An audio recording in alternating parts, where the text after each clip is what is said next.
After I'd made my video on male desire for unfreedom, I saw a lot of comments, relatively speaking, cropping up questions regarding male mother need and how you overcome it. Well, how do you overcome male mother need? It's simple and yet it's complex because it's something that's biologically hardwired into us. Now, have I overcome male mother need? Absolutely. Does it still dwell within me? Well, yes, it does. Look at it in this sense, somewhat akin to someone with a genetic predilection towards alcoholism that doesn't engage in drink and never does. Let's say he has a will of iron. Well, he's overcome it, but does he still have the potential to be an alcoholic? Does he still have essentially the genetic makeup of an alcoholic? Yeah, he does. It's just that he doesn't indulge in it. So let me say off the bat that banishing male mother need is, in my eyes, an impossibility. It's not going to happen. Barring some sort of neurological invention, pills that change the whole neurological landscape as well as the physiological, that's not going to happen. So yeah, it's something that we as men have to deal with quite clearly, male mother need. It's just something that's there and we need to deal with it. And it can be dealt with. But the key to overcoming male mother need is understanding it.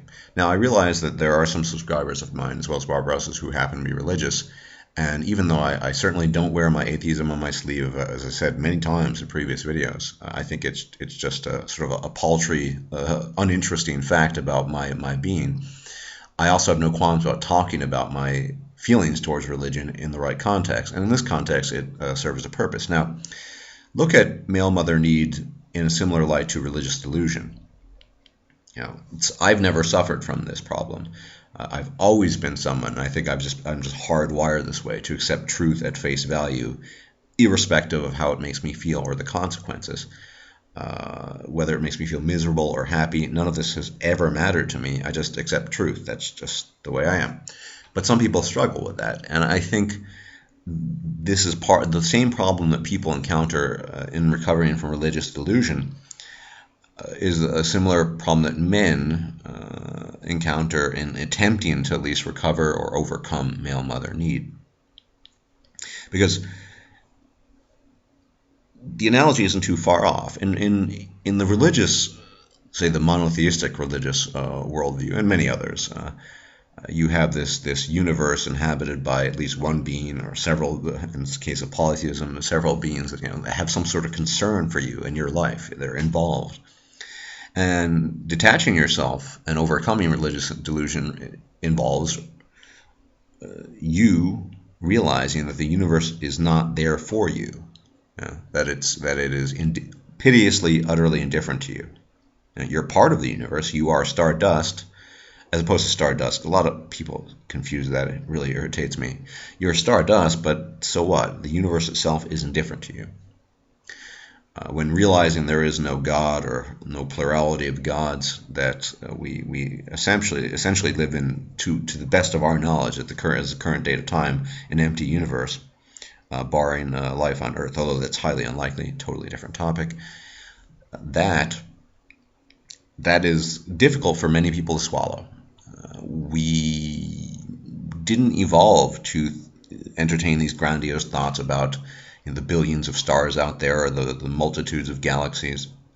No, we evolved on the plains of Africa to recognize very simple things and understand very simple things. Well, here's another sort of off-base analogy.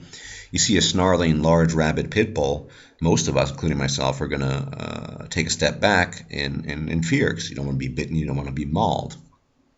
That's the environment we evolved in. We evolved in this environment to recognize danger on a very sort of face-to-face basis. And dangers that are potentially more complex, like being lulled into religious delusion, which I've never had any affinity for whatever reason, I presume genetic reasons ultimately, that is a separate issue, as well as male mother need, because male mother need, in contrast to religious delusion, is something that at some point in time we all have suffered from and perhaps continue to. Like I said, the analogy with the alcoholic, it's part of us and always will be.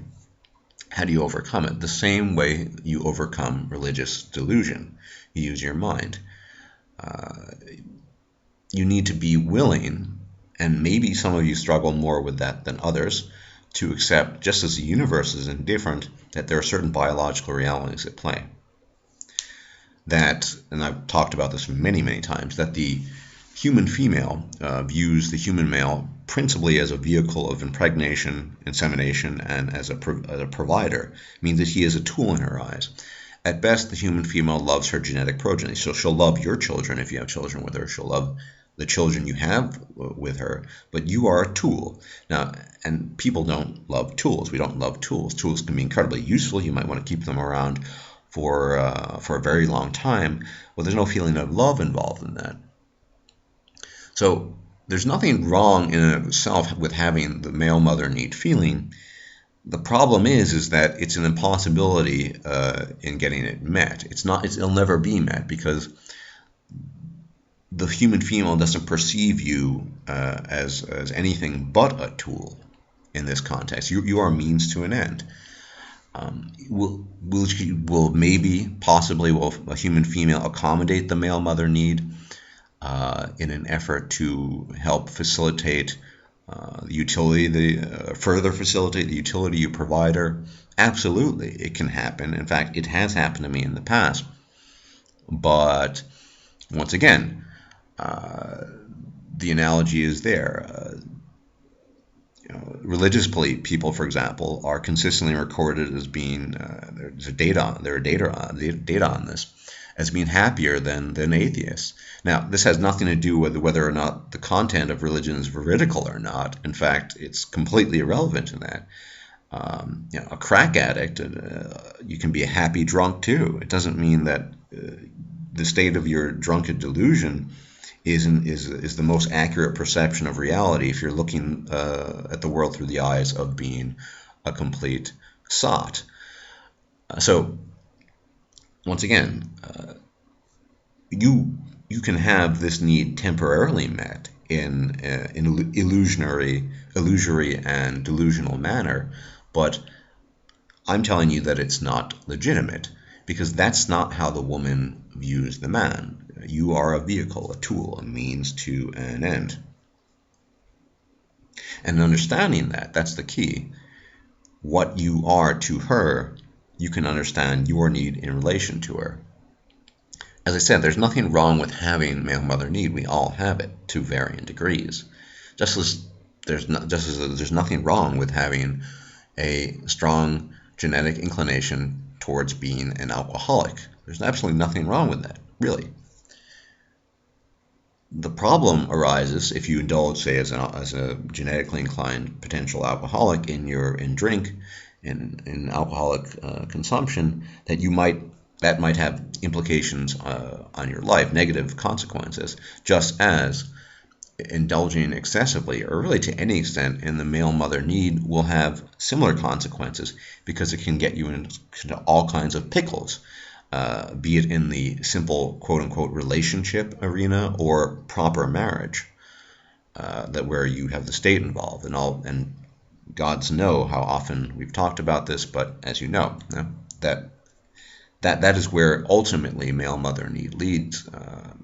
I ultimately also believe that the sex is a minimal part of it. I think the male mother need is just far, far stronger, and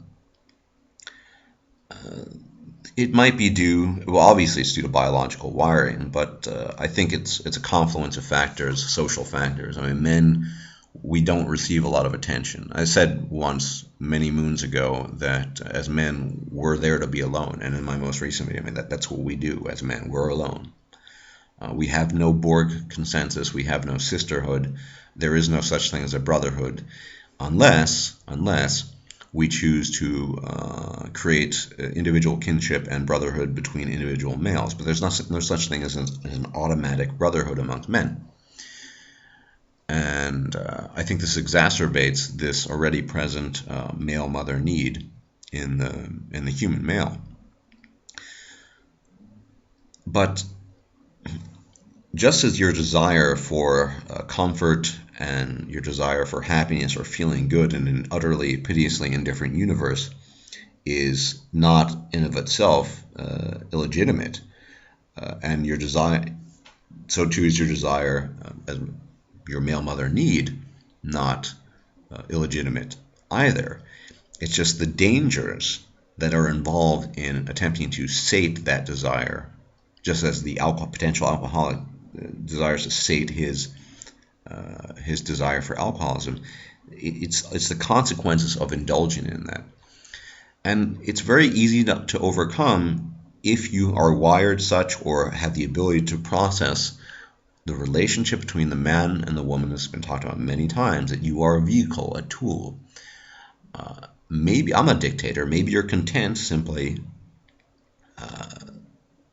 being that tool. Many men are that vehicle, in exchange for counterfeit feelings of male mother need being met. But ultimately, it's a question of acknowledging what a delusion is. This delusion is the delusion you project upon the woman, unto the woman. The woman, when you break down all the illusions and all the veils that we as men have woven around her, and it's been talked about many times, is a pretty simple creature. She exists for the purposes of procreation, to extract resources from men, and you are a means towards that end. You provide her with sperm, and you provide her with resources of varying kinds, physical, monetary, etc., etc. In exchange, she might be willing to temporarily sate your male mother need, but she's not there to do that. Just as the universe is not there to make you happy, the human female is not there to sate your male mother need. And although you can seek it out in her, it is ultimately a delusion, just as when you seek to attribute some sort of anthropomorphous or caring factor to an indifferent universe. It's the same thing. The woman does not exist, the human woman does not exist to sate your male mother need. And in understanding that and truly grasping that, I think, therein lies the key to overcoming it. It's pretty simple at the end of the day. It's just that aspect of willingness to accept what is true or unwillingness to accept what is true. There are some people who bizarrely enough are perfectly fine living a deluded life, in a complete delusion. People who are willing to deceive themselves and do it very easily. I suspect the majority of men have an inkling of what's going on, even if they don't know the biological details, but they'd rather partake of the delusion, and they're religionists of similar men. So ultimately, it's going to come down to you as an individual and how you deal with this specific male mother need. But make no mistake, it is a question of you having a pre-existing condition that can be artificially met, just as, like I said, you can attribute all sorts of things to the universe that aren't there to make you feel good. But the human female does not exist to sate your desire for comfort, and does not exist to satisfy your male mother need. For me, at least, realizing that, as someone who's never had an issue accepting unpleasant truth, for me at least, that kind of nails the coffin shut. It's kind of a non-issue. Specifically, once you realize all the things I've been talking about, the entire enterprise is a foregone conclusion. And in being a foregone conclusion, you do with this foregone conclusion what you do with all foregone conclusions. You don't even dwell on it anymore. I never think about things of that nature. That is, if only if, because that would be a foregone conclusion, and I don't bother with foregone conclusions. Anyway, hope that was a bit helpful. And yes, the work on the major video continues, and scripting is ongoing. Until then, may the gods be with you. Take care.